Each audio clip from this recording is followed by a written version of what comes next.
Hey guys, welcome back to the What Are Quantum Computers series. In the previous video, we had went over representing multiple bits in a quantum computer, and actually this video, we're going to be looking into operation composition, and we're going to be doing our own activity of creating a quantum algorithm. So before we do dive deep into our video, why don't we understand what we're going to be first covering? So we're first going to understand the basis of a quantum algorithm, right? And I'll give a few examples of some. And then we're going to take a look into an operator called the C naught operator or the controlled NOT gate. And then we're going to demonstrate a quantum algorithm with that operator implemented in it. And we're going to have two examples. And then finally, we're going to add it into a matrix, right? Represent the quantum algorithm in a matrix, right? And then we're going to code it up in Python using the matrix, the matrices. All right, so what are quantum algorithms that focus? Right, so quantum algorithms, they have two main steps. They have our composition of our multiple operators, right? Our operations that we choose, like the flip identity, the flip operator, the identity operator, even the C naught operator, right? Multiple operators. And the final readout of the states of the qubits, right? After these operators have been applied or implemented upon them. Now, these operators and states of these cubes, these two main steps really succumb to a certain function, right? Which is why various types of algorithms have various types of functions, right? So there's Grover's algorithm and there's also Deutsch's algorithm. Now, fun fact, we will be covering Deutsch's algorithm in the next few videos, so please do stay tuned for that. All right, so back to our lovely operator, right? So the controlled NOT gate operation, right? The C NOT gate operates on a quantum state consisting of two bits. And essentially, what it does is that it flips the second bit, right? Kind of like the flip operator, only if the first qubit is of state one, right? Is of qubit one. So, for example, if we have two qubits 0, 0, since our first qubit is not in the state of one, it would just be 0, 0, right? It wouldn't flip anything. But if we have 1, 0, then our C naught operator sees that, oh, our first qubit is state 1, so it's going to flip the second qubit from 0 to 1. So we're going to have 1, 1. Again, same thing if we had two qubits of 1, 1, right? Then what would happen? Well, it sees that we have 1 as our first qubit, and it sees that it's flippable, right? So it flips our second qubit from 1 to 0, right? So now back to our algorithms, right? Now what we're going to be doing is that we're going to be mimicking our own quantum algorithm with this operator on two matrices, and by the end we will also code it up in Python, right? So let's say again our algorithm is to flip the first bit, right, using our flip operator or flip ID matrix that we had used in the previous video, and then it takes a C naught operator of the second bit, right? Now, by definition, the C naught operator, what it does is that it obviously flips the second bit if the first bit is 1. So this is, of course, controlled by the first bit, right? So then it's just going to read out the second bit. So example number 1 of our quantum algorithm demonstration in focus. Let's say if we have a state of 0, 0, right? We're going to flip the first bit to get 1, 0, and then we would have a result of 1, 1 after we take the C naught operator, right? Because this is, we have a 1, and then it would flip a 0 to 1. And then our final step of the algorithm is that it reads out our second bit. So we'd read out the second bit to get 1. Now, let's say if we had a multi-qubit system, right? A multi-bit system. Let's say we had a state of 0, 0 plus 1, 1, right? Now we would first flip the first bit to get 1, 0, but and then we would also be flipping this second part over here. So we would get 0, 1. And then we would be taking the C naught operator.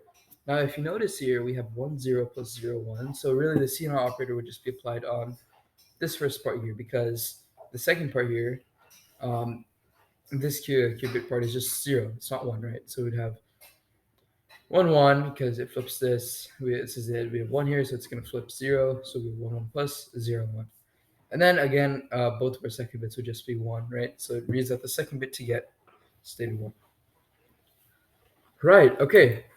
So now let's go ahead and represent this quantum algorithm in matrices, right?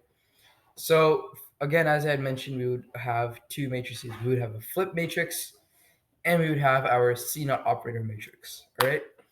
Now, again, our flip matrix, again, just flips the first bit, right? So this right here. And our C naught matrix just takes the C naught of bit 2, controlled by bit 1, right? And then how will we get our final algorithm matrix? Well, we're going to have to use matrix multiplication, right? We're going to have to map mule or multiply the C naught matrix by the flip 1 matrix, which is what is the exact function that we're going to be using in our Python activity. Right, so now that we have shown our two examples of our own quantum algorithm using the C naught operator and the flip operator, why don't we go create an algorithm on a multi-state system in Colab? All right, so let's just go there. Let's go here. Okay, all right, so this is where we had left off, right? We have our flip ID. It's our Kronecker product of flip, matrix, and identity. And in case you did not watch that, please go back to the previous video. You will understand it from there. So flip ID is the main matrix in focus that we're going to be map muling by C naught, okay? But before we do that, we first need to create C naught, right? So again, if anybody doesn't remember how to do arrays, we did do a quick tutorial on it in our previous videos. Just go through our previous videos and it will be in there. All right. So we'll be creating a two-dimensional array, array, just in case if NumPy isn't imported, but there is a thing where you import NumPy, but if you use a NumPy function, it doesn't.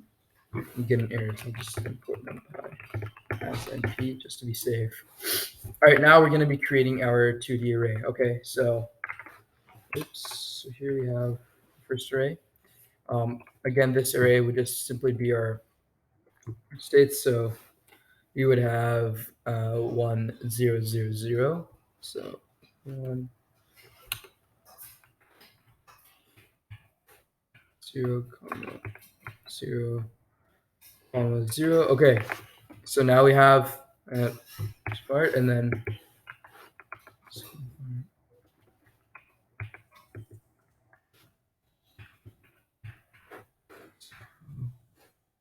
right. So our second bit, now our third bit. Oops. Sorry. 0, 1, 0, 0, and 1. Then for final bit, we would have 0, 0, 1, 0. Let me make sure this is framed correctly. Yeah, that should be. Yep, that should be correct. Now let's just print out C naught just to make sure. That's our matrix here. Right. Yeah, there we go. All right, that's our C naught operator right there. And then now what we're going to be doing is we're going to be using our mapmule function. So we're going to be simply just printing our mini quantum algorithm. All right, so we're going to be doing np.mapmule, and again, remember mapmule is a NumPy function which multiplies the first parameter matrix by the second parameter matrix, essentially making it really easy for us. But one thing you do have to make sure in mapmule that mapmule will do for you is understand what your first parameter matrix will be and what your second parameter matrix will be, right? Like let's say if we have x and y, x is our first parameter and y is our second parameter. And let's say if we wanted to multiply y by x, that isn't exactly what our result would be, because mapmule thinks that, oh, we want to multiply what's in our first parameter by our second parameter, right? So instead it's going to multiply x by y. So you really do want to be careful about that. But in this case, we want to multiply our C naught operator matrix by our flip ID, the Kronecker product, the flip identity, or just the flip operator matrix, right? So then we get that. Then we print, oops. Name flip ID is not defined.